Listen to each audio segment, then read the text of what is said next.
تو کچھ لوگوں نے الحم طرح سے تراویح پڑھی, کچھ نے چھوڑ دی. ایک اہل حدیث عالم کا فتویٰ نظر سے گزرا, انہوں نے کہا کہ جن لوگوں نے وطر پڑھ لیے ہیں وہ اب بھی گھر جا کے تراویح پڑھ سکتے ہیں, تو کوئی ضروری نہیں ہے کہ وطر کے بعد جائز نہیں ہے, اب بھی پڑھ سکتے ہیں. فتویٰ بالکل ٹھیک تھا.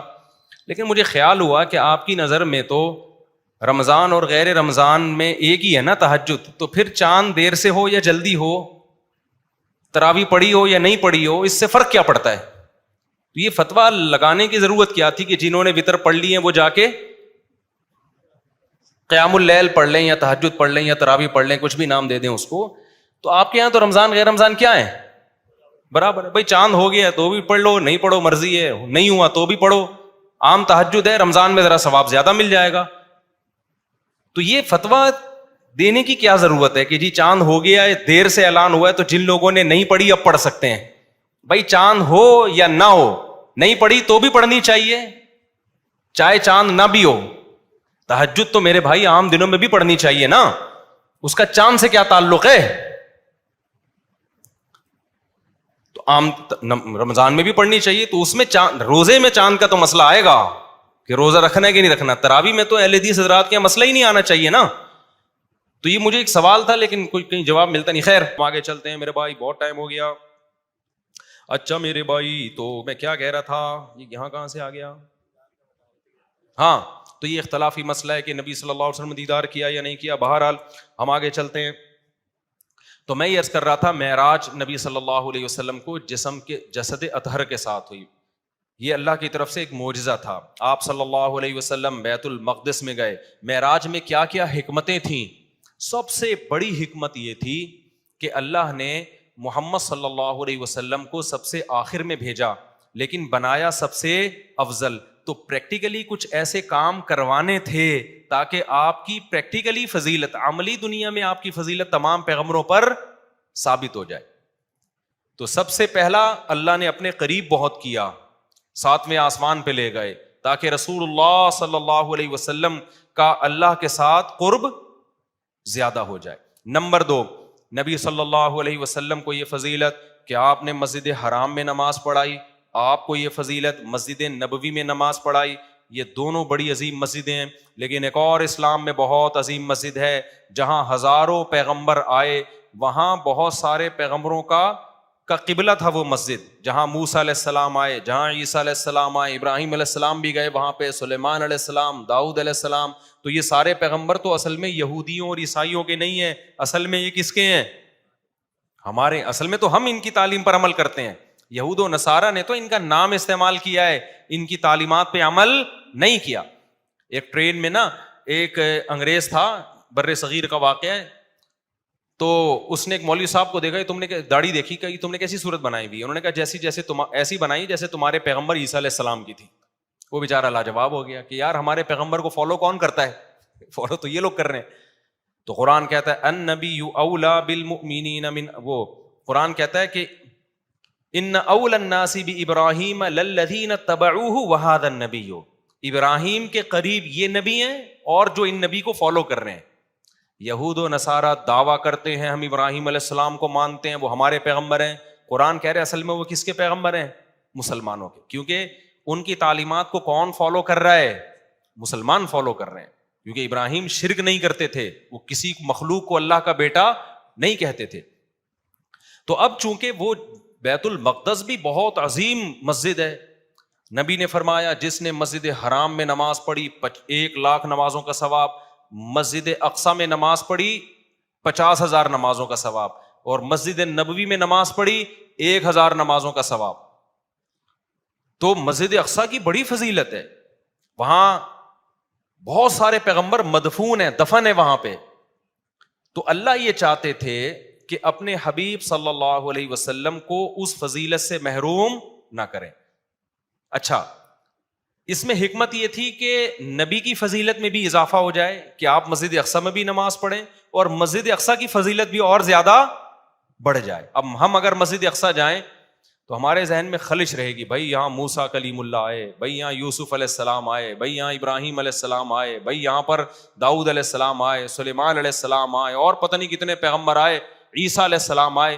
لیکن محمد صلی اللہ علیہ وسلم یہاں نہیں آئے. تو اللہ نے مسجد اقصیٰ کی فضیلت کو 4 چاند لگانے کے لیے سید الانبیاء آخری پیغمبر کو بھی مسجد اقصیٰ میں بھیج دیا. آپ وہاں جا کے نماز پڑھیں تاکہ مسجد اقصیٰ کی فضیلت بھی بڑھ جائے. علماء جب وہ لوکیشن بتاتے ہیں یہاں نبی آئے تھے, یہاں آپ نے امامت کی, ایک بات. دوسری حکمت کیا تھی؟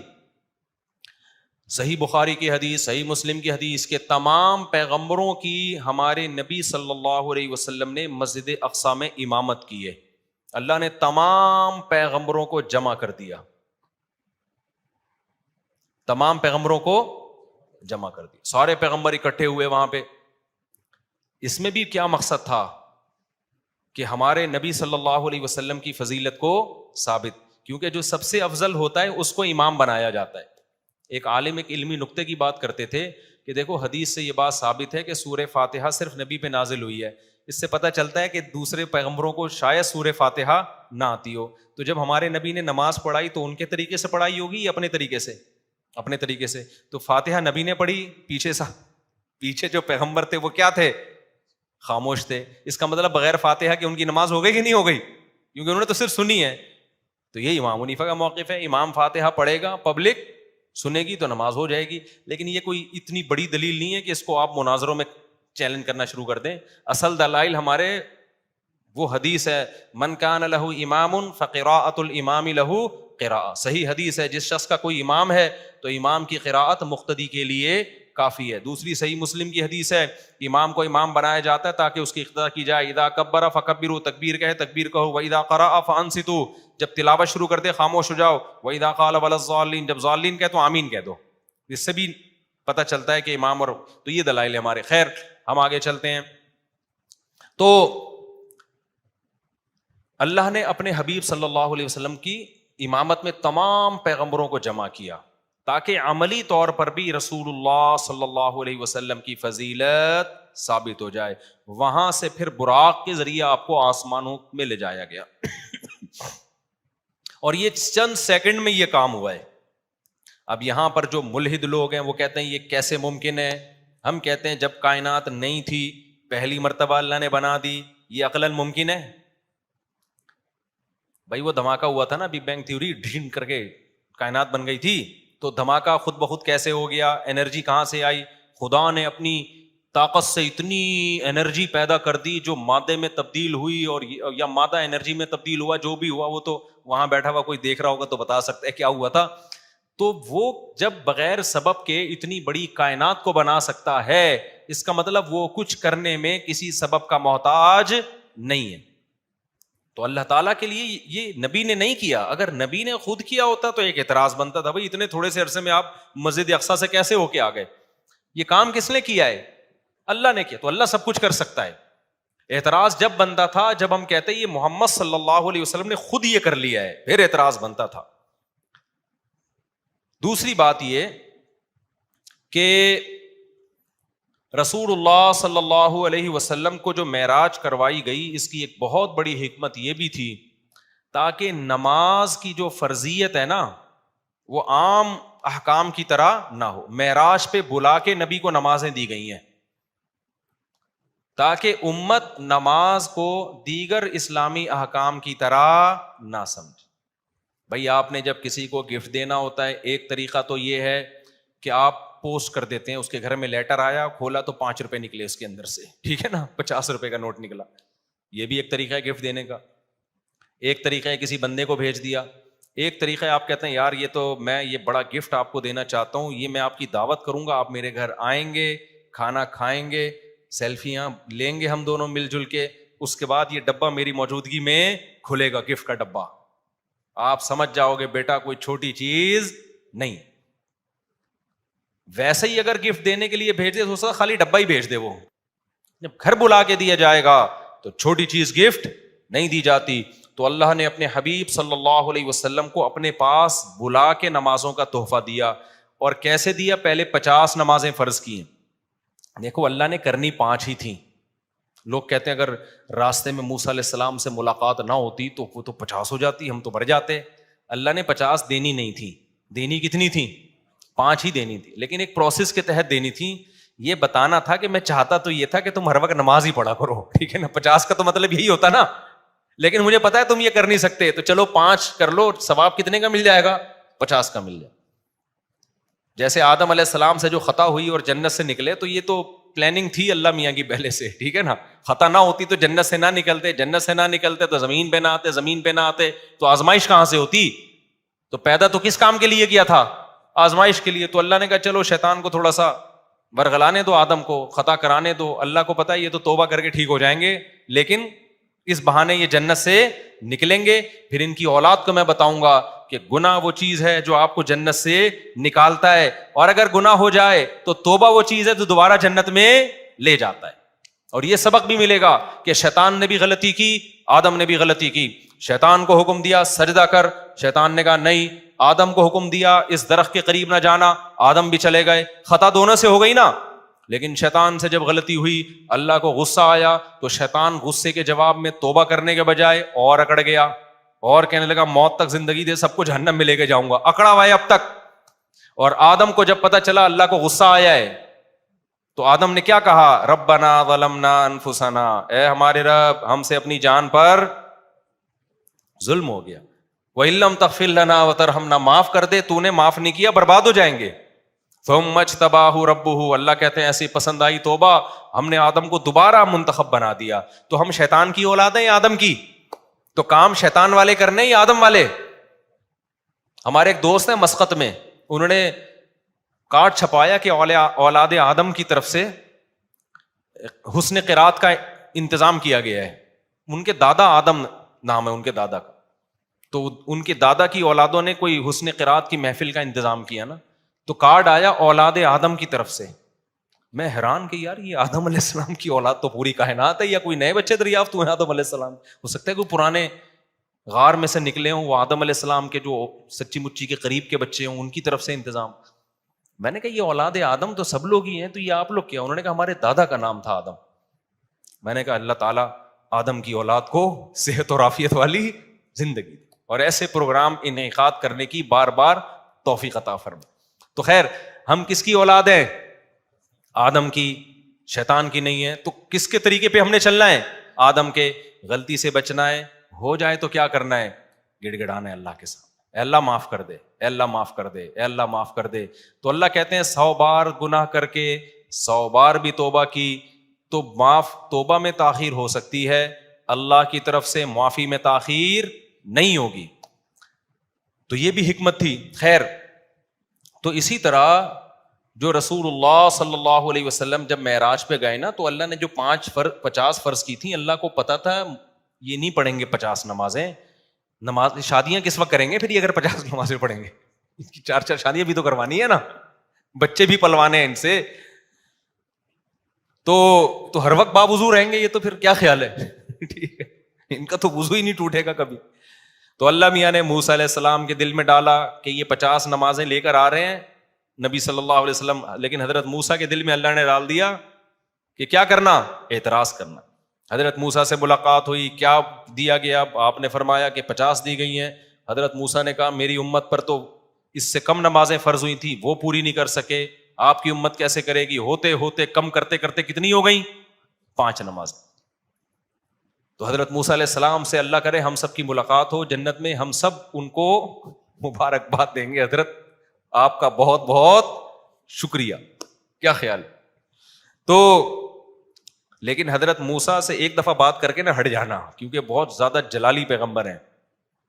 میں نے بتایا تھا نا موت کا فرشتہ آیا انسانی شکل میں, حضرت موسیٰ نے پوچھا کیسے آنا ہوا, اس نے کہا آپ کی روح قبض کرنے. حدیث میں آتا ہے ایک کھینچ کے تھپڑ لگایا, اس کی آنکھ نکل کے گر گئی باہر. ٹھیک ہے نا, جلال بہت تھا. اپنے بھائی ہارون کی داڑھی پکڑ کے کھینچا تھا نا کہ یہ قوم کیا کر رہی ہے. تو خیر, تو یہ معراج میں بہت ساری حکمتیں تھیں, بہت سارے. پھر رسول اللہ صلی اللہ علیہ وسلم کے اس معجزے کو اللہ نے ثابت بھی کیا. مشرکین نے پوچھا کہ آپ کیسے دعویٰ کرتے ہیں, اگر آپ گئے ہیں تو بتائیں مسجد اقصیٰ کیسی ہے. آپ صلی اللہ علیہ وسلم نے فرمایا کہ مجھے پورے طور پہ, کیونکہ ایک دفعہ جب کوئی شخص ہو کے آتا ہے تو اسے پورا تھوڑی یاد ہوتا ہے کہ کون سا ستون کدھر ہے اور کون سی جگہ کدھر ہے. لیکن مشرکین نے پروپیگنڈا کرنا شروع کر دیا. تو اللہ تعالیٰ نے اپنے حبیب صلی اللہ علیہ وسلم کے سامنے پورا نقشہ کر دیا بیت المقدس کا, اور آپ نے پوری ایک ایک چیز اس کی بتائی. پھر آپ نے ان قافلوں کا بھی بتایا جو راستے میں آ رہے ہیں. وہ قافلے جب پہنچے تو بالکل اس طریقے سے بتایا جس طریقے سے وہ قافلے سفر کر کے آئے ہیں. تو یہ اللہ تعالیٰ نے ایک معجزہ دکھایا, اور اس میں حکمتیں کیا تھیں؟ یہ ثابت کرنا کہ یہ پیغمبر تمام پیغمبروں سے افضل ہے, یہ ثابت کرنا. اچھا آگے ہم چلتے ہیں. سورہ بنی اسرائیل میں کچھ بہت اہم احکام بھی اللہ نے دیے ہیں, وہ بھی میں جلدی جلدی پڑھ کے سنا دیتا ہوں. سورہ بنی اسرائیل میں اللہ نے حکم دیا, یہاں سے بہت سارے احکام شروع, ایک رکوع میں نا بہت سارے احکام ہیں. وَقَضَىٰ رَبُّكَ أَلَّا تَعْبُدُوا إِلَّا إِيَّاهُ, تیرے رب نے چند فیصلے کیے ہیں. نمبر 1, دیکھو یہ اسلام کے احکام ہیں, ابھی سے عزم کر لو ہم تمام ان احکام کو فالو کریں گے. اس میں کوئی رفع الیدین کا جھگڑا نہیں ہے, کوئی ٹانگیں چوڑی کرنے پتلی کرنے کا جھگڑا نہیں ہے. یہ کس کے حکام ہیں؟ یہ قرآن کے حکام ہیں. نہ اس میں کوئی اہل حدیث دیوبندی بریلوی پھڈا ہے, نہ کوئی اور پھڈا ہے, کوئی فرقہ نہیں. اس کو تو کوئی بھی انکار نہیں کر سکتا نا. تو جنت میں جانے کے لیے یہ کرنا میرے لیے بھی ضروری اور آپ کے لیے بھی ضروری. وہ کیا احکام ہے؟ ابھی سے نیت کرو ہم سب نے ان تمام احکام کو فالو کرنا ہے. پہلا حکم اللہ تعبدوا الا ایہ, عبادت کس کی ہوگی؟ صرف اللہ کی. عبادت میں وَمَن يَدْعُو مَعَ اللَّهِ, اللہ کے سوا کسی کو پکارنا عبادت ہے. قرآن میں دوسری جگہ پر آتا ہے صرف یا اللہ مدد, یا علی مدد, یا غوث آدم مدد, یا رسول اللہ مدد. یہ نعرے لگانا بولو نا چھوڑ دو. صرف کیا چلے گا؟ یا اللہ مدد. اس کے علاوہ کوئی نعرہ نہیں لگانا. مدد کس سے مانگی جائے گی؟ اللہ سے. بار بار واقعہ سناتا ہوں نا, ایک بندے نے کہا میرا آدھا دھڑ فالج ہو گیا ہے, ہر جگہ چلا گیا, ٹھیک نہیں ہو رہا. سنا ہے کہ مزار پہ جانے سے ٹھیک ہو جائے گا, مزار میں جو بابا ہیں ان کے پاس جاؤں گا وہ ٹھیک کر دیں گے, ان کی کرامت ہے. میں نے کہا وہ ان کے دونوں دھڑ کام نہیں کر رہے, تبھی تو ان کو قبر میں دفنایا ہے. ابے بھائی مردے کی ذرا سی انگلی بھی کام کر رہی ہو نا, آدمی ڈر کے بھاگ جائے. بندے کے دونوں دھڑ بالکل کام کرنا چھوڑتے ہیں تبھی اس کو پھٹے پہ لٹا کے غسل دیا جاتا ہے. یہ ہو نہیں سکتا کہ مردے کو آپ غسل دے رہے ہیں, ذرا سی انگلی ہلی, یا تو آپ لیٹے ہوئے ہوگے اس کی جگہ خوف سے, ہارٹ اٹیک سے, یا پھر تحقیق کرو گے یہ ہلا کیسے. مردہ اسے کہتے ہیں جس کے دونوں دھڑ بالکل بھی کام نہ کر رہے ہو, چاہے وہ بزرگ ہو یا کوئی بھی ہو. میں نے کہا جس قبر پہ جس مزار پہ آپ جا رہے ہو اس کے دونوں دھڑ کام نہیں کر رہے, تو وہ آپ کا آدھا دھڑ کیسے ٹھیک کرے گا؟ وہ تو کہے گا بھائی میں اپنا آدھا نہیں کر لیتا پہلے ٹھیک, پورا نہیں ہوتا تو جو آدھا تو ہو جاتا نا, کچھ تو کام آ جاتا. تو میرے بھائی جو بیچارہ مر گئے, جو کچھ بھی نہیں کر سکتے, وہ تمہاری بگڑی کہاں سے بنائیں گے؟ تو اللہ تعبدوا الا ایہ, پکارنا صرف کس کو ہے؟ اللہ کو. اللہ کے سوا کسی کو نہیں پکارنا, نہ قبر والوں سے مانگنا ہے. وبالوالدین احسانا, اچھا عبادت کرو صرف اسی کی, تو اس کا مطلب اس کی بھی کرو. تو اس کی جو عبادت فرض ہے وہ کیا ہے؟ نماز ہے, زکوٰۃ ہے, روزہ ہے, حج ہے. یہ بھی ہمیں کیا کرنا ہے؟ کرنا ہے ہمیں. آگے اللہ فرماتے ہیں وبالوالدین احسانا, اللہ کے بعد سب سے بڑا حق کس کا ہے؟ ماں باپ کا. ماں باپ کے ساتھ اچھا سلوک کرو. کتنا اچھا؟ اما یبلغن عندک الکبر احدہما, دونوں بوڑھے ہو جائیں یا دونوں میں سے ایک بوڑھا ہو جائے, فلا تقل لہما اف, اب بڑھاپے میں ان کی طبیعت میں چڑچڑا پن پیدا ہوگا, بات بات پہ ان کو آئے گا غصہ, اور آپ نے ان کو جوانی میں پورا نچوڑ لیا, اسکول کی فیسیں بھی لے لیں, اماں نے ساری زندگی روٹیاں پکا پکا کے آپ کو کھلا دیں, صبح اسکول تیار کر کے بھیجتی رہی, شام کو آپ کا انتظار کرتی رہی. اس وقت آپ بچے تھے, کوئی آپ کے سر پہ ہاتھ رکھنے والا نہیں تھا, باپ نے بھی عزت دی اور ماں نے بھی بولو عزت. اب آپ جب جوانی کی دہلیز پہ قدم رکھو گے, ماں باپ بڑھاپے کی طرف جانا, ابا ریٹائر ہو گئے, ابا کی چھوٹی موٹی پینشن آ رہی ہے, اماں بھی کیا ہو گئیں؟ بوڑھی ہو گئیں. اب آپ کو ابا اماں کھلنے لگے, یہ کھانستے کیوں ہیں, یہ اماں ہر وقت چیختی چلاتی کیوں ہیں. انگریز نے اس کا بہترین حل سوچا, اٹھا کے عیدی سینٹر میں جمع کرا دو, کیونکہ وہ کہتا ہے ترقی, ایکچولی لائف کو کیا کرو, انجوائے کرو. گورا یہی کہتا ہے, تمیز سے ملو ہر ایک سے. گورے کے اخلاق بہت اچھے ہوتے ہیں, واقعی اچھے ہوتے ہیں. اب جب بھی پاکستان ہو کوئی نہ کوئی بڑا نظر آ رہا ہوتا ہے ہمیں, بہت اچھے اخلاق ہوتے ہیں, لیکن ابا اماں کے لیے بولو نہیں ہوتے. اللہ کہہ رہے نا نا نا, کسٹمر کی تو کہیں اللہ بات ہی نہیں کر رہا پورے رکوع میں, کسٹمر سے اچھے اخلاق سے بات کرو. اللہ کا ہوتا ہے تو ان کا باپ بھی کرے گا, وہاں ان کا بزنس ہے. اصل تو جو ہیں وہ کون ہے؟ ابا اما کو. تو گورے نے بولا سائنسی ترقی, ہم نے ترقی کرنی ہے, لائف کو انجوائے کرنا ہے. ابا کھانس رہے ہیں, اٹھا کے کہاں لے جاؤ؟ اولڈ ہاؤس میں کیئر ہوگی, وہاں گورنمنٹ نے ملازم رکھا ہوا ہے. گورنمنٹ کہے گی آپ نہیں ان پہ خرچ کرو گے, بلکہ ہم آپ کی 40% سیلری کاٹیں گے اور قوم کے بوڑھوں کو کھلائیں گے. بڈھا کہتا ہے ماشاء اللہ گورنمنٹ ہماری کتنی اچھی, اور پاکستان میں گورنمنٹ بوڑھوں کو نہیں کھلاتی. بھائی پاکستان میں اولاد بوڑھوں کو کھلاتی ہے, گورنمنٹ اس لیے نہیں کھلاتی. گورنمنٹ تو ویسے بھی کسی کو نہیں کھلاتی, گورنمنٹ کا کام تو کھانا ہے, کھلانا تھوڑی ہے. کیا خیال ہے بھائی؟ زیادہ ہو گیا, چلو آگے. اچھے بھی لوگ بھی ہیں, بہرحال اچھے لوگ بھی ہیں الحمدللہ گورنمنٹ میں, کچھ لوگ کھلانے والے بھی ہیں. یہ میں مکھن لگانے کے لیے نہیں کہہ رہا, چونکہ جب میں ٹریولنگ کی ہے نا تو کچھ خاندانی لوگ بھی ہمیں ملے ہیں, اور ہر جماعت میں ہیں. تو خاندانی لوگ ہر جگہ, مارکیٹ میں ہیں ذرا تھوڑے, تو اس لیے ظاہر ہے جو اکثریت سامنے آتی ہے تو مارکیٹ میں نظر تو وہی آتا ہے نا, لیکن کچھ اچھے لوگ بھی ہیں الحمدللہ. تو بہرحال اللہ میاں نے کہا کہ سب سے زیادہ حق کس کا ہے؟ ماں باپ کا. ان کے ساتھ اچھا سلوک کرنا ہے. اچھا سلوک کیسا؟ کہ جب بوڑھے ہو جائیں, اب تمہارے کسی کام کے نہیں ہے, تو اب اصل میں تو خدمت شروع ہوئی ہے. اب کیا ہے؟ حق حقوق تو اب شروع ہو رہے ہیں. تو پہلا حق اپنی زبان پہ کنٹرول. عیدی سینٹر جمع کرانا, تو یہ تو آپ سے کوئی ملے کہ میں نے اپنے ابا کو جمع کرا دیا عیدی سینٹر, بتاؤ آپ کی نظر میں اس کی کوئی عزت رہے گی؟ نہیں رہنی چاہیے. بھائی تو اپنے باپ کو جمع کرا کے آ گیا یار, گودوں میں پالتا بڑھاپے میں اس کو. یار وہ تنگ بہت کرتے ہیں ابا, ابا یہ کرتے ہیں. بھائی جو بھی ہیں, حق کب شروع ہو رہا ہے؟ اما اور ابا کا بڑھاپے میں شروع ہو رہا ہے. فلا تقل لهما اف, اللہ کہتے ہیں اب ان کے سامنے اف نہیں کرنا. ولا تنہرہما, ان دونوں کو جھڑکنا نہیں ہے. جھڑکنا سمجھتے ہیں؟ جیسے باس اپنے ملازمین کو جھڑکتا ہے, چلو یہاں سے جاؤ, یہاں سے دماغ کھایا ہوا ہے. بھکاریوں کو جھڑکا جاتا ہے, بس کر یار. یہ جو اسٹائل ہے نا فرعون والا بات کرنے کا, یہ اسٹائل ماں باپ کے سامنے بولو نہیں چلے گا. چپ ہو جاؤ, خاموش ہو جاؤ, آپ کون ہوتے ہو پہ اعتراض کرنے والے. یہ ڈائلاگ آج کل اولاد کے چل رہے ہیں, کس کے لیے؟ ماں باپ کے. آپ کون ہوتے ہو مجھے روکنے والے, آپ کو کس نے یہ رائٹ دیا؟ یہ اسکولوں سے سیکھ رہے ہیں. ایجوکیشن بہت آ رہی ہے, تمیز مارکیٹ سے شارٹ. یہ ایجوکیشن تمہیں جہنم کے عذاب میں لے کے جائے گی. اس سے وہ جاہل اچھا ہے, رکشا چلاتا ہے, ٹماٹر بیچتا ہے, لیکن اپنے باپ اور ماں سے تمیز سے بات کرتا ہے. اللہ کی نظر میں وہ زیادہ پڑھا لکھا ہے. تو ولا تقل لهما اف ولا تنہرہما وقل لهما قولا کریما. آگے اللہ نے فرمایا کہ صرف اتنا نہیں ہے کہ بے عزتی نہیں کرنی, جھڑکنا نہیں ہے اور اف نہیں کہنا. تو انسان کہتا ہے چلو بدتمیزی سے پیش نہیں آنا, نارمل رہنا ہے. نا نارمل بھی نہیں. قل لهما قولا کریما, ایسی بات کرنی ہے جس سے عزت جھلک رہی ہو, ایسے لگ رہا ہو جیسے کوئی ملازم اپنے آفیسر سے بات کر رہا ہے.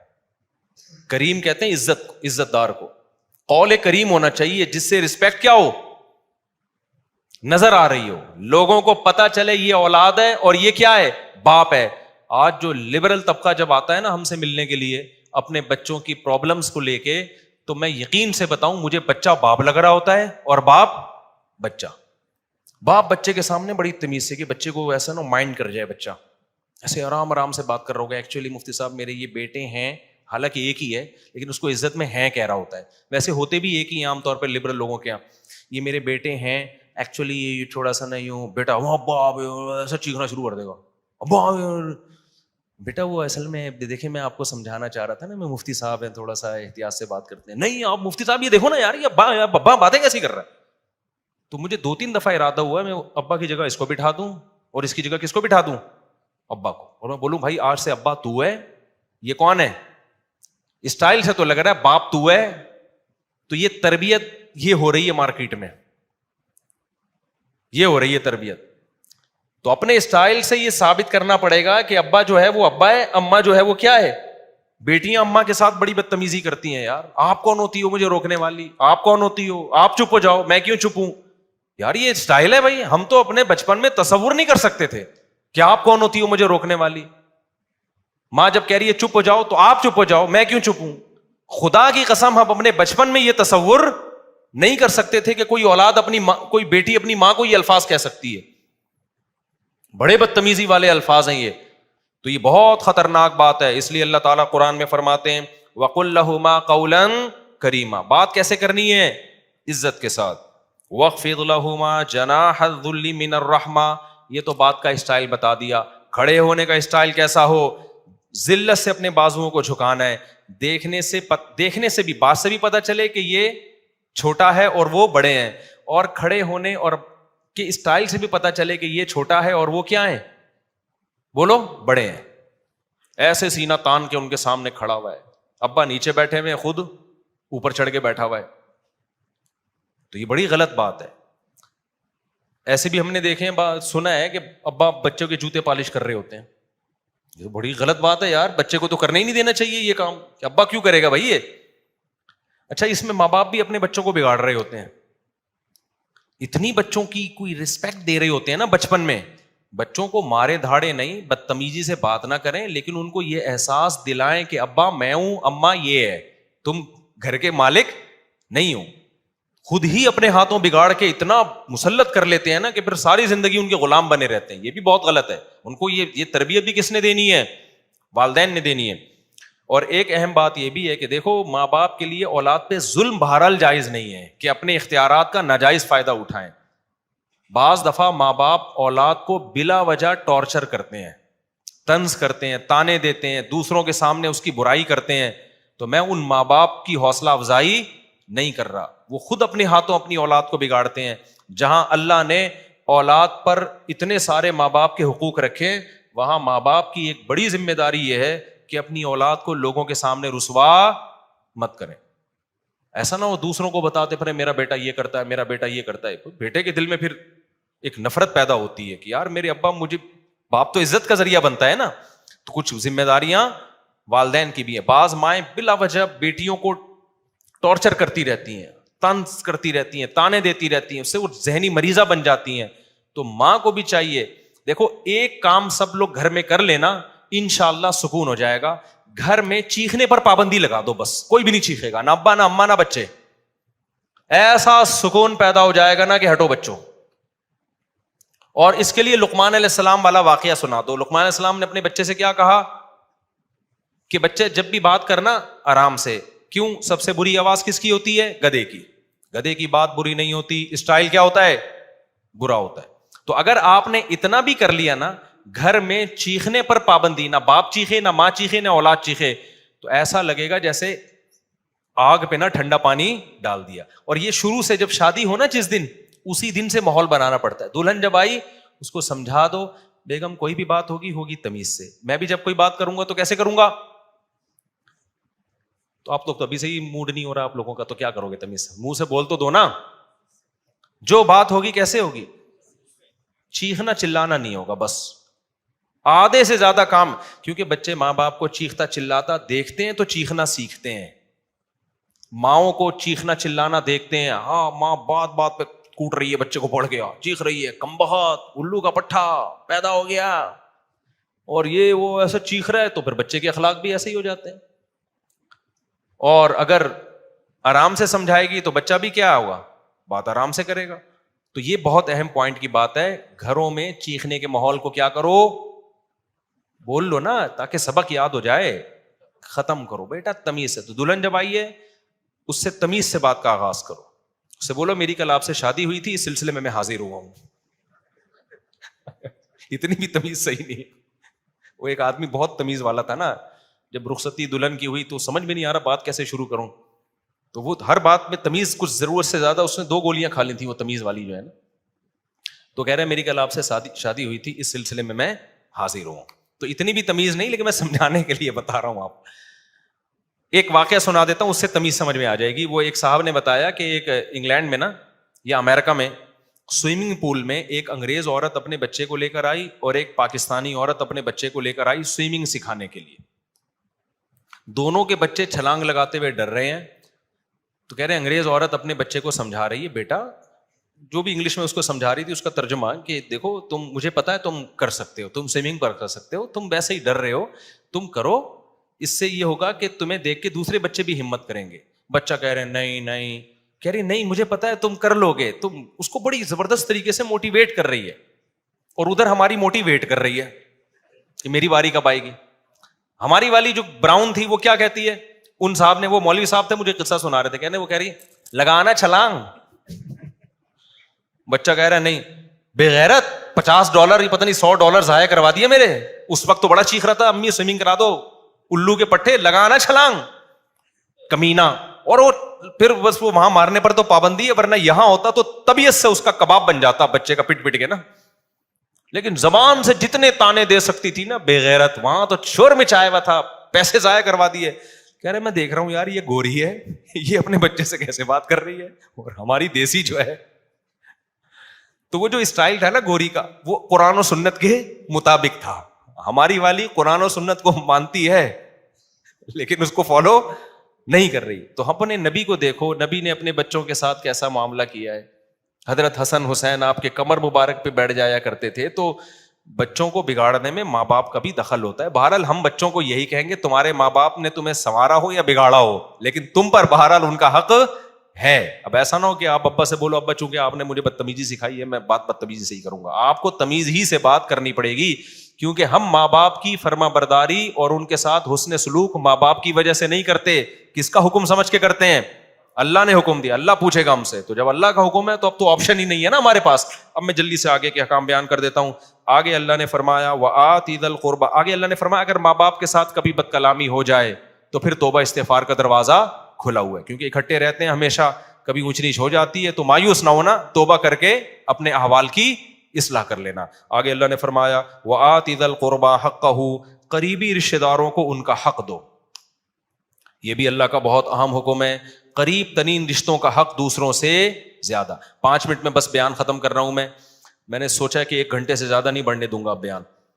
قریب ترین رشتہ داروں کو ان کا حق دو. آج سے عزم کریں, سب سے قریبی بھائی بہن ہوتے ہیں, پھر والدہ کے ابا اور اماں کے جو رشتہ دار ہیں, ماموں چچا پھپھو خالہ یہ ہیں, پھر ان کے بچے ہیں, اپنے بہن بھائیوں کے بچے ہیں, تو یہ سب سے کیا ہیں قریبی.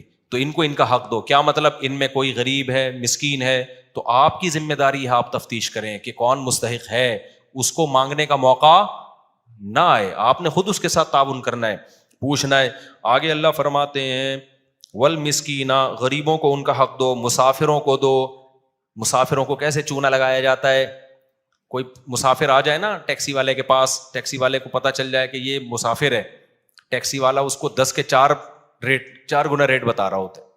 اس کو پتا ہے اس کو یہاں کے ریٹ پتہ ہی نہیں ہے. ہم بچپن سے دیکھ رہے ہیں یہ. پہلے تو گورے بہت آیا کرتے تھے, ورلڈ ٹریڈ سینٹر کے بعد آنا بند ہو گئے, پہلے گورے بہت آیا کرتے تھے.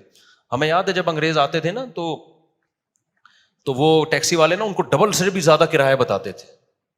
حالانکہ کوئی بھی مسافر ہے بھائی, جب دوسرے تو وہ رعایت کا مستحق ہے. لاہور میں ہم جاتے تھے تو ٹیکسی والے کو پتہ چل جاتا تھا ہماری اردو سے یہ کہاں سے آیا ہے, کراچی. ٹیکسی والا چونا لگاتا تھا, ہم کہتے تھے بھائی وہاں جانا ہے, گلی کے ساتھ طواف کرتا تھا وہ گلی میں, ہمیں پتہ ہی, ہم سمجھ نئی گلی آ رہی ہے, اسی گلی میں گھمایا جا رہا ہے. پھر جب 3-4 دفعہ وہی درخت آئے تو پھر اگلی گلی, او جناب 50 کلومیٹر دور, حالانکہ وہ اس کھمبے سے لے کے اس کھمبے تک گیا ہے. ہم سمجھ رہے ہیں بہت لمبی ٹریولنگ کر کے ہم یہاں پہنچے ہیں. جب رشتے داروں کو بتاتے تھے تو کہتے ہیں بھائی یہ تو یہاں اترے تھے, یہاں سے یہاں تو 5 منٹ لگتے ہیں. لاہور والے ایسے ہوتے نہیں ہیں, لیکن مجھے 2-3 ٹکرے ہیں, ہوتے نہیں ہیں, لیکن ہر جگہ کراچی میں بھی ہوتے ہیں, لاہور میں بھی ہوتے ہیں, ہر جگہ ہوتے ہیں. تو یہ آپ کو جب پتہ چل گیا بندہ کراچی کا ہے تو چونا نہ لگاؤ, بلکہ اس کو عزت دو. پنجاب والا جب کراچی آئے, آپ کو اس کی لینگویج سے پتہ چل گیا یہ لاہور یا ملتان سے آیا ہے, تو بجائے چونا لگانے کے آپ اس کو کیا دو کہ یار اپنے کراچی میں آیا ہے تو ہم ایسا معاملہ کریں گے کہ اچھا امیج لے کے جائے گا. یار کراچی والے تو کیا ہوتے ہیں, بڑے خاندانی. لیکن پاکستان میں ہر آدمی کے پاس چونے کے ڈبے ہیں, ٹھیک ہے نا. وہ کہتا ہے یار کوئی بندہ ملے, ٹوپیاں لے کے بیٹھے ہوئے ہیں, کوئی بندہ ملے جس کے سر پہ آ جائے اس کو پہنا دو. تو یہ کام مت کرو, قرآن منع کرتا ہے. آگے اللہ فرماتے ہیں وَلَا تُبَذِّرْ تَبْذِيرًا, خرچ کرنا ہے, رشتہ داروں پہ بھی پھینکنا نہیں ہے. ایسا نہ ہو سخاوت کے جوش میں آ کے یوں اڑانا شروع کر دو اور پھر کل لوگوں سے بھیک مانگ رہے ہو. جی کس سلسلے میں آئے؟ جی وہ میں نے بیان سن کے سخاوت اتنی کر دی تھی کہ آج میرے پاس گیس بجلی کے بل کے پیسے نہیں ہے. کیا کرو، یہ شیطان کا کام ہے. آگے اللہ فرماتے ہیں وَإِمَّا تُعْرِضَ عَنْهُمُ ابْتِغَاءَ رَحْمَةٍ مِّن رَّبِّكَ، بعض دفعہ کوئی رشتہ دار، کوئی غریب مسکین تمہارے پاس آتا ہے، اس وقت تمہارے پاس پیسے نہیں ہیں، وہ ہو مستحق، وہ پیشہ ور بھکاری کی بات نہیں ہو رہی، خوب سمجھ لو.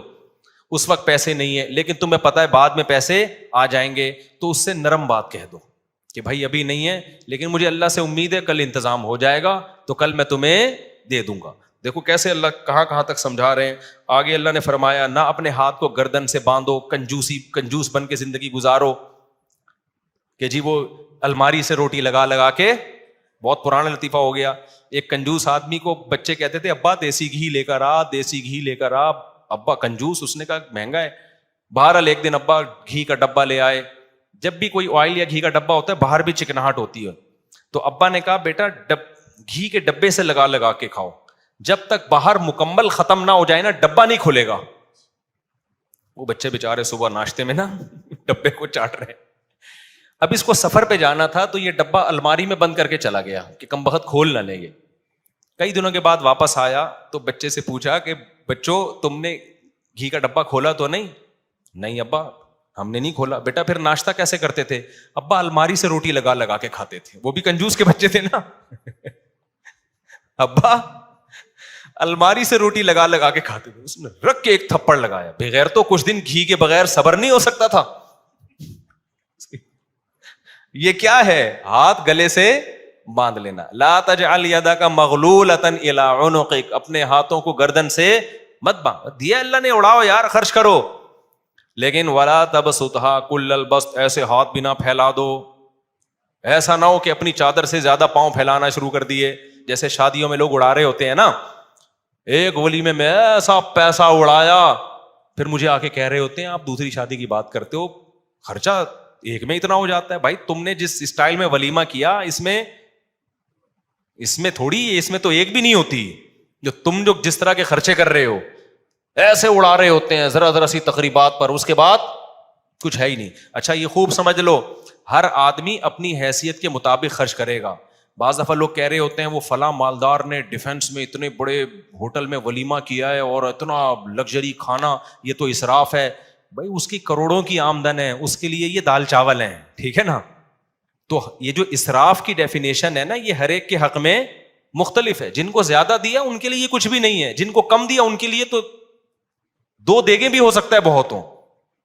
تو اسراف میں کبھی کسی کو دیکھ کے کہ اتنا زبردست اس نے انتظام کیسے کر لیا، تو وہ اس پہ آپ نہیں حکم لگا سکتے. اس کی ہر آدمی اپنی آمدن کے حساب سے خرچ کرتا ہے اور کرنا بھی چاہیے.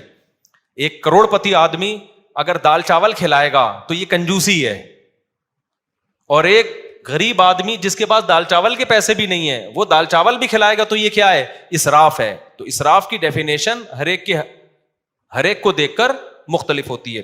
جلدی سے مکمل کر لوں. آگے اللہ نے فرمایا وَلَا تَقْتُلُوا أَوْلَادَكُمْ خَشْيَةَ إِمْلَاقٍ، غربت کے خوف سے اپنے بچوں کو قتل مت کرو. نَحْنُ نَرْزُقُهُمْ وَإِيَّاكُمْ، ہم ان کو بھی روزی دیں گے اور تم کو بھی دیں گے. علماء نے اس آیت کے تحت لکھا ہے کہ حمل گرا دینا یہ بھی حرام ہے اسی آیت کی روشنی میں، اس خوف سے کہ میں خرچے کہاں سے پورے کروں گا. آج بہت سے لوگوں کی کال آ رہی ہوتی ہیں، بھائی مجھ صاحب میرے 2 بچے ہیں، ایکچولی ان کے خرچے پورے نہیں ہو رہے، ایکچولی یہ ہو رہا ہے، ابھی پھر پریگننسی ہو گئی صاحب اس مہنگائی کے دور میں. بھائی اللہ کہہ رہا ہے کہ نہیں اجازت آپ کو. رزق کس کے ذمے ہے؟ جب بچہ پیدا ہوتا ہے ماں کی چھاتیوں میں دودھ آتا ہے تو اللہ دے گا. آپ کہتے ہو بھائی دودھ ہی ضرور نہیں ہے نا، آگے بھی تو ہے بہت سارے مسائل. تو اللہ نے دودھ ایک سائن علامت کے طور پہ کہ ابھی اس کی ضرورت تو ابھی یہ دے رہا ہوں، اس کا مطلب جب جو ضرورت ہوگی وہ میں دے دوں گا. تو یہ فیملی پلاننگ والوں کے نظریات سے بالکل متاثر مت ہو. اولاد کا معاملہ کیلکولیٹر سے نہیں ہے کہ اتنے ہو گئے تو اتنی تنخواہ تو اتنے ہو سکتے ہیں اتنے. یہ گوروں کا کام ہے، مسلمان کو اس کی اجازت نہیں ہے. ہماری اولاد اللہ کی مخلوق پہلے ہے، ہماری اولاد بعد میں ہے. سمجھتا ہے کہ نہیں سمجھتا ہے؟ آگے اللہ فرماتے ہیں وَلَا تَقْرَبُوا الزِّنَا، زنا کے قریب بھی مت پھٹکو. دیکھو جتنے بھی احکام اللہ نے بتائے نا اس میں کسی میں یہ نہیں کہا کہ اس جرم کے قریب بھی مت جاؤ. واحد ایک زنا ہے جس کے بارے میں کہا اس کے قریب بھی مت جاؤ، کیونکہ جو قریب جاتا ہے وہ زنا کر لیتا ہے. قریب جانے کا کیا مطلب؟ موبائل میں لڑکیوں کے نمبر رکھے ہوئے ہیں، بلاک کر دو نمبر سارے. بلاک کرنے سے پہلے ایک میسج بھیج دو, یہ آپشن کہ بھائی اب میں شادی کرنا چاہتا ہوں, آپ اگر میری وائف بننا چاہتی ہیں تو موسٹ ویلکم, ادروائز نمبر کیا ہو رہا ہے, بلاک. پھر دوسری کو بھیجو, پھر مسرت کو بھیجو, پھر کائنات کو بھیجو, پھر راحت کو بھیجو. وہ ہے نا لطیفہ, میں بہت دفعہ سن لیا. یہی ہوتا ہے نا, یہ ساری لیڈیز جن کے نمبر آپ نے سیو کیے ہوئے ہیں ان کو, ورنہ پھر وہی ہوگا جو اس بندے کے ساتھ ہوا تھا. ایک بندے کی شادی ہوئی, بیگم کو کہہ رہا ہے کہ آج سے تم میری کائنات, تم میری مسرت, تم ہی میری راحت اور تم ہی میری فرحت. وہ تو ویسے ہی کہہ رہا ہے, وہ سمجھی اپنی گرل فرینڈ کے نام بتا رہا ہے. تو فوراً کہتی اچھا پھر تم ہی میرے غفار بھی, تم ہی میرے ستار بھی, تم ہی میرے وسیم بھی, تم ہی میرے غفور بھی, سب کچھ تم ہی. وہ حیران, یار یہ کیا ہو رہا ہے مارکیٹ. تو وہ راز پھر اگلنا شروع ہو جاتے ہیں. ٹھیک ہے نا, پاک دامنی والی زندگی گزارو. تو اللہ فرماتے ہیں زنا کے قریب بھی مت پھٹکو, یہ بہت بڑا گناہ ہے, اور کسی انسانی جان کو قتل مت کرو. آگے اللہ فرماتے ہیں ولا تقربوا مال الیتیم, یتیم کے مال کے بھی قریب مت جاؤ. یہاں بھی قریب جانے کا, قریب جانا کا, یتیم کسے کہتے ہیں, آپ کے بھائی کی ڈیتھ ہو گئی, اس کے چھوٹے چھوٹے بچے ہیں, تو چچا ان بچوں کی وراثت کھا جاتا ہے, بڑا بھائی چھوٹے بھائیوں کی وراثت کھا جاتا ہے. یتیم کا مطلب یہ نہیں کہ عیدی سینٹر سے یتیم بچوں کے چپل کوئی چوری کر رہا ہے جا کے, یہ عربوں میں نہیں ہوتا تھا. یتیم کا مطلب ہے کہ جب باپ مر گیا تو چھوٹے بچوں کی وراثت رشتہ دار کھا جاتے ہیں. اللہ کہتے ہیں یہ کام مت کرنا.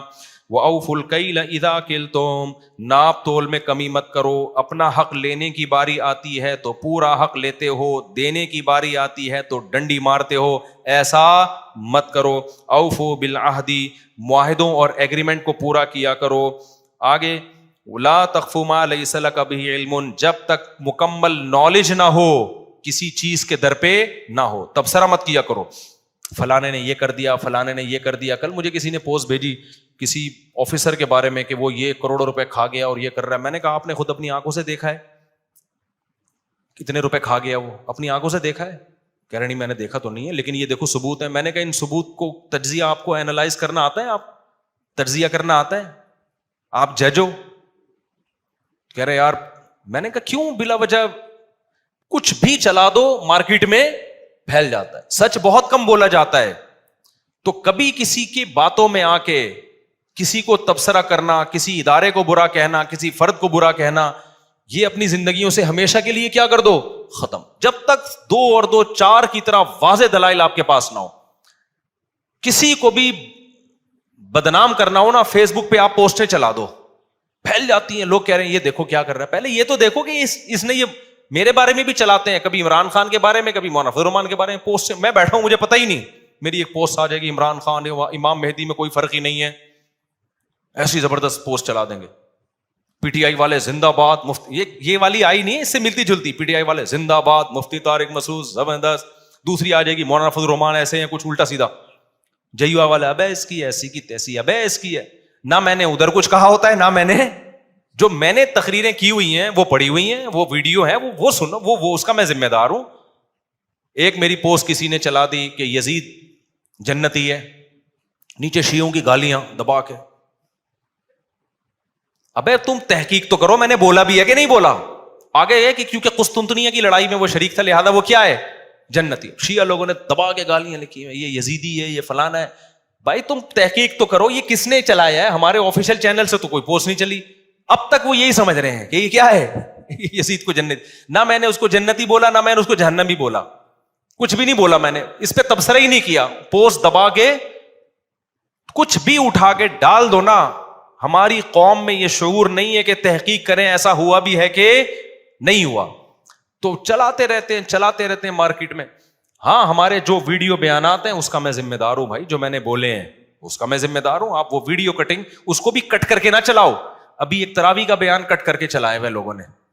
تراویح کے بارے میں یہ کہہ رہا ہوں کہ نبی صلی اللہ علیہ وسلم سے کوئی تعداد ثابت نہیں ہے. ادھر ٹک یہاں روک دیا. اور اتنی بات کہ بھائی اگر صرف حدیثی کو دیکھنا ہے تو پھر تو غامدی صاحب صحیح کہہ رہے ہیں, یہاں کٹ کیا. دیکھو مجھ صاحب کہہ رہے ہیں, غامدی صاحب کیا کہہ رہے ہیں, حالانکہ پوری بات آگے. اچھا اس پہ اتنا پروپیگنڈا ہوا. پھر جامعۃ الرشید میں ہمارے استاذ ہیں مفتی محمد صاحب, ان سے باقاعدہ سوال پوچھا گیا کہ مفتی صاحب نے یہ بولا ہے کہ حدیث میں تو کوئی تذکرہ ہی نہیں ملتا, ثابت ہی نہیں ہے. پھر انہوں نے اس کا جواب دیا. اتنا پروپیگنڈا. حدیث میں تبصرہ نہیں ملنے کا مطلب یہ ہے کہ سند کے لحاظ سے کوئی صحیح حدیث ہمارے پاس موجود نہیں ہے کہ جو نبی نے 3 دن تراویح پڑھی تھی کتنی رکعتیں تھیں، لیکن حضرت عمر کا عمل بتاتا ہے کہ نبی نے 20 پڑھی ہوں گی. تو نبی سے ثابت ہونے کے لیے 2 طریقے ہوتے ہیں. ایک ہے تواتر، صحابہ کا عمل وہ خود بتاتا ہے کہ نبی نے کیا کیا ہے. ایک ہے حدثنا فلان کے ساتھ کوئی سند. بہت سارے شریعت کے احکام آتے ہیں حدیث میں نہیں ملتے، صحابہ سے پتہ چلتا ہے. رکوع میں جا کے جب ہم کھڑے ہوتے ہیں ہاتھ چھوڑنا ہے ہاتھ باندھنا ہے، حدیث میں کوئی تذکرہ نہیں ہے، لیکن پوری امت کیا کرتی ہے؟ ہاتھ چھوڑتی ہے. کیوں؟ تواتر عملی ہے، امت کا عمل بتا رہے کہ نبی نے ہاتھ چھوڑے ہوں گے. ہم یہ جو عورتیں ہیں صفا مروہ میں دوڑتی نہیں ہیں، چلتی ہیں، نبی سے تو کچھ بھی ثابت نہیں ہے، نہ حضرت عائشہ سے ثابت ہے کہ دوڑنے کا حکم دیا یا چلنے کا حکم دیا. پوری امت کر رہی ہے تو ہم فرض کر لیتے ہیں کہ صحابہ نے بھی، صحابیات نے کیا کیا ہوگا؟ وہ بھی چلی ہوں گی اور نبی نے چلنے کا حکم دیا ہوگا. صراحتاً نہیں ہے لیکن یہ بھی نبی ہی سے ثابت ہے. اور بہت سارے احکام ہیں. تو جو ہر مسئلے پر حدیث مانگتا ہے نا وہ خود علم سے کورا ہے، اس کا مطلب اس کے پاس نالج نہیں ہے. حدیث صراحتاً ہوتی ہے یا دلالتاً ہوتی ہے؟ اس کو دلالتاً کہتے ہیں. جیسے امام مالک بہت سے مسائل پوچھا گیا کہ اس کی آپ کے پاس کیا دلیل ہے، انہوں نے کہا اہل مدینہ ایسے کر رہے ہیں. کیا مطلب؟ جب مدینہ والے کر رہے ہیں تو نبی نے کیا ہوگا. تو نبی کا عمل براہ راست نہیں پہنچا لیکن دلالتاً پہنچا ہے. خیر 2 آیتیں پڑھ کے بیان ختم کرتا ہوں. تو اللہ فرماتے ہیں جب تک یقینی علم نہ ہو تبصرہ نہ کیا کرو. آگے اللہ نے فرمایا وَلَا تَمْشِ فِي الْأَرْضِ مَرَحًا، زمین میں اکڑ کے مت چلو. زمین کے دادا بننے کی کوشش بولو نہ کرو، اکڑ کے مت چلا کرو. کیوں؟ انک لن تخرق الارض، زمین کو نہ تم اپنے پاؤں کی طاقت سے پھاڑ سکتے ہو اور نہ سینہ اتنا اونچا کر سکتے ہو کہ کیٹو کی پہاڑی سے اوپر جھانکنا شروع کر دو. تو جتنے ہو اتنے ہی رہو. تو یہ چند احکام تھے اللہ نے بیان کیے. اس کو کہتے ہیں اپنی اوقات میں رہو. اس پر میں اکثر ایک بات کہتا ہوں، جو زیادہ فنٹر بن رہا ہو نا اس سے کہیں تو بیت الخلاء کس وقت جاتا ہے؟ وہ بتائے گا مغرب کے بعد جاتا ہوں یا صبح 8 بجے جاتا ہوں. تو بولے تیری اوقات کیا ہے؟ صبح 8 سے 8:30. اصل اوقات تیری کتنا بھی اکڑتا ہو نا، جب واش روم میں جا کے بیٹھتا ہے اور آگے میں ڈیلیٹ کر دیتا ہوں، اس وقت انسان کو اپنی اوقات سمجھ میں آ جاتی ہے کہ تو اصل میں ہے کیا.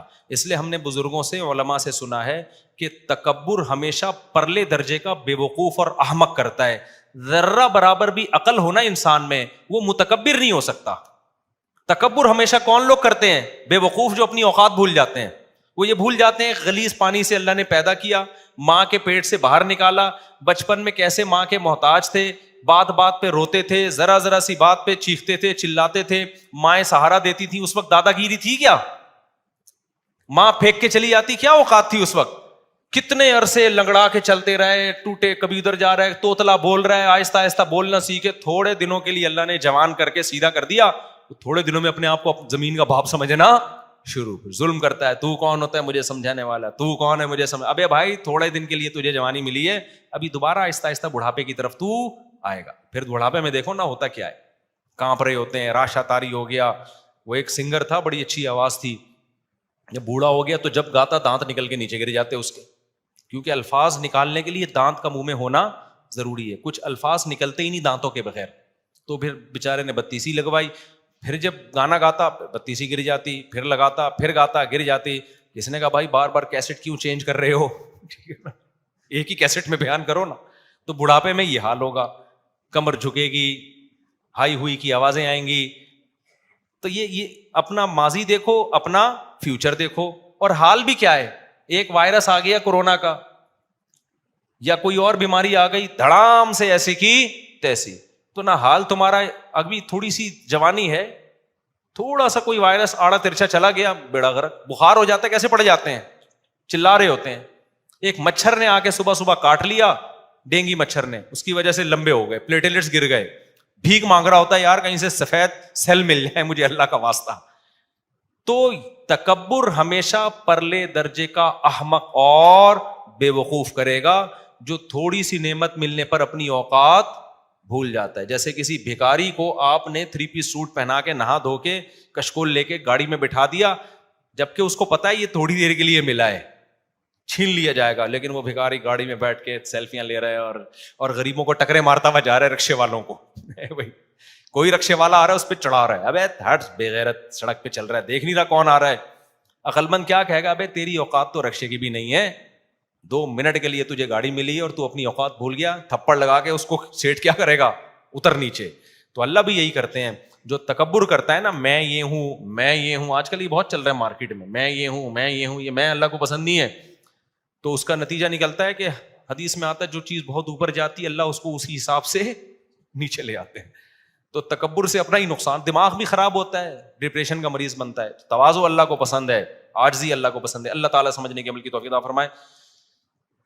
میرے ماں کی ہم 5 بیٹیاں ہیں, صرف سوال ان میں جائیداد ہیں 5 کے علاوہ تو حصے دار نہیں کرے. اصل بتائیں, اگر بھائی ماں کے اولاد میں صرف بیٹیاں ہیں بیٹے نہیں ہیں تو 2/3 حصہ بیٹیوں کو ملے گا, اور اگر شوہر زندہ ہے تو 1/4 شوہر کو ملے گا. وہ زندہ نہیں ہے تو ماں کی ماں باپ کو جائے گا, ماں کے ماں باپ کو. وہ بھی نہیں ہے تو پھر ماں کے بھائیوں کو جائے گا, یعنی بچیوں کے ماموؤں کو. تو 2/3 ان بیٹیوں کو ملے گا, باقی سارا ماموؤں کو ملے گا, اگر باقی لوگ نہیں, بچیوں کے ماموں. سورہ نساء کی آیت میں وَلَكِنْ شُبِّهَ لَهُمْ کا علمی ترجمہ کیا ہوگا, کیونکہ غیر مسلم اکثر کہتے ہیں کہ خدا دھوکہ دے سکتا ہے. کیا دھوکہ دے سکتا ہے؟ تم کس طرح سے؟ بھائی اللہ نے کہا کہ شُبِّهَ لَهُمْ, ان کے لیے معاملہ مشتبہ کر دیا گیا. تو یہ اللہ تعالیٰ کے لیے جائز ہے کہ کسی کی جان بچانے کے لیے ان کی شکل کا کوئی دوسرا آدمی ان کو دے دیں. یہ تو اللہ کے لیے جائز ہے نا, اس کو دھوکہ تھوڑی کہتے ہیں. یہ جان بچانے کے لیے ہو رہا ہے. آپ کے یہاں کوئی ڈاکو آیا آپ کو قتل کرنے کے لیے, آپ اس دروازے سے گئے تاکہ اس کو دھوکہ ہو کہ یہ یہاں ہے, اور پچھلی گلی سے آپ نکل کے باہر چلے گئے, وہ ڈاکو وہیں کھڑا ہوا ہے. اب آپ کہیں انسان ہو کے دھوکہ دے رہے ہو, دے کس کو رہے ہیں؟ ظالم کو دے رہے ہیں. تو یہ دھوکہ نہیں کہلاتا, یہ چال کہلاتی ہے. ظلم سے بچنے کے لیے کیا کہیں گے, یہ ایک چال چلی ہے. تو اللہ تعالیٰ نے بھی ایک عیسیٰ ابن مریم کو قتل ہونے سے بچانے کے لیے ایک تدبیر اختیار کی تھی. وہ تدبیر کیا تھی کہ ان کی شکل کا ایک آدمی آ گیا جس کو انہوں نے عیسیٰ ابن مریم سمجھ کے قتل کر دیا. یہ تدبیر کہلائے گی, یہ دھوکہ نہیں کہلائے گا. اور یہ بھی ممکن ہے انہی کی شکل کا پہلے سے کوئی آدمی موجود ہو, تو اللہ حضرت عیسیٰ کے گھر میں لے گئے ہوں تاکہ وہ اسی کو پکڑ کے لٹکا دیں. میری خواہش ہے کہ میں اپنے بیٹے کو مدرسے میں داخلہ کراؤں, لیکن مدرسے کے بارے میں سمجھ میں نہیں آ رہا رہائشی کراؤں یا نہیں. اس کا میٹرک ہونے والا ہے. کچھ لوگوں نے منع کیا ہے کہ بچہ اداس ہو جاتا ہے. بھائی مسئلہ یہ ہے کہ جامعۃ الرشید میں تو میٹرک کے بعد داخلہ کروا دیں, اور حفظ کا بچہ جو ہے جو بہت چھوٹا ہوتا ہے اس کو تو رہائش ہی نہیں کروانا چاہیے. یہ بچے کے ساتھ ظلم ہے. ماں باپ سے بالکل اتنی عمر کے بچے کو محروم نہیں کرنا چاہیے, بہن بھائیوں سے. لیکن اگر بڑا ہو گیا ہے, سمجھدار ہو گیا ہے, جیسے ہم تو 18 سال کی عمر میں مدرسے میں آئے تھے, تو پھر ہم تو پورا ہفتہ مدرسے میں گزارتے تھے. اس وقت ہمیں ماں کی اس ممتا کی ضرورت تو اب بھی ہے. ماں کی ممتا تو ایسی چیز ہے, انسان کے بچے بڑے ہو جاتے ہیں اما نہیں بھولتا انسان, لیکن جو چھوٹے بچے کو جس طرح سے چاہیے نا ماں باپ, وہ ظاہر ہے بڑے ہو کر انسان مستغنی ہو جاتا ہے. تو اس وقت بھی ہمیں بڑی ٹینشن ہوتی تھی گھر سے دور رہنے کی. تو 18 سال سے جو چھوٹے بچے ہیں 15 سال کے, ان کے تو پورا ہفتہ وہ بہت زیادہ اذیت میں آ جاتے ہیں. تو جو بڑے بچے ہیں 18-19 کے, وہ تو مدرسوں میں رہ سکتے ہیں, لیکن مدرسوں میں بھی دیکھنا پڑے گا کون سے مدرسے ٹھیک ہیں کون سے غلط ہیں. میں نے بتایا نا, مدرسوں میں بھی بعض مدرسے نہیں ہوتے, کسی نے ویسے ہی اپنی دکانداری کے لیے 4 دیواری کھڑے کر کے بچوں کو رکھا ہوا ہوتا ہے, ان میں بچے پھر بگڑتے بھی ہیں. تو صرف اتنا کافی نہیں ہے کہ مدرسے کا لیبل لگاؤ, بلکہ حقیقت میں علماء صلحاء اس مدرسے کو چلا رہے ہوں, اطمینان ہو, تو وہاں کا ماحول جا کے دیکھیں. ورنہ پھر بچہ بگڑتا ہے مدرسے میں, اسکولوں میں بھی بگڑتا ہے, مدرسے میں بھی بگڑتا ہے. اس کا معیار یہ ہے کہ چلا کون رہا ہے. اگر اچھے لوگ چلا رہے ہیں مدرسہ تو ٹھیک ہے, اور اگر برے لوگ چلا رہے ہیں تو وہ مدرسہ نہیں ہے بلکہ وہ پیسہ کمانے کا ایک ذریعہ ہے. ایسا ہوتا ہے, اس پہ میں کئی بار بیان کر چکا ہوں. تو میرا خیال یہ ہے کہ بچے کو شروع میں رہائشی نہ کروائیں, شروع میں صبح آنے جانے والا, جب 1-2 سال وہ مدرسے کے ماحول سے مانوس ہو جائے گا پھر رہائشی کروا دیں. قسم کا کفارہ کیا ہے؟ 10 غریبوں کو 2 ٹائم کا کھانا کھلانا, یا 2.25 کلو گندم 10 غریبوں میں بانٹ دینا, اس طور پر کہ ہر ایک کو 2.25 کلو گندم ملے, یا اس کی قیمت, یعنی 2.25 کلو گندم کی قیمت دے دے تو 10 غریبوں میں بانٹ دے گا تو کفارہ ادا ہو جائے گا. اور بعض علماء 2.25 کہتے ہیں, تو یہ بھی ٹھیک ہے. ایک ہی غریب کو 10 دن تک کھلا دے تو بھی ٹھیک ہے, لیکن ایک ہی غریب کو 10 آدمیوں کے پیسے ایک دن میں دے دیے پھر ٹھیک نہیں ہے. سمجھتے ہیں؟ ایک غریبی کو دینا تو 10 دنوں میں ڈیوائڈ کر کے دے. کھانا بھی کھلانا ہے ایک ہی غریب کو تو 10 دنوں میں ڈیوائڈ کر کے کھلائے. اور یہ ہے کہ ایک دن میں ہی 10 غریبوں کو کھلا دے تو بھی ٹھیک ہے. اور اگر کوئی خود غریب ہے, پیسے ہی نہیں ہے غریب کو دینے کے لیے, پھر 3 روزے لگاتار رکھ لے وہ, اس طرح سے کفارہ ادا ہو جائے گا. وما علینا الا البلاغ.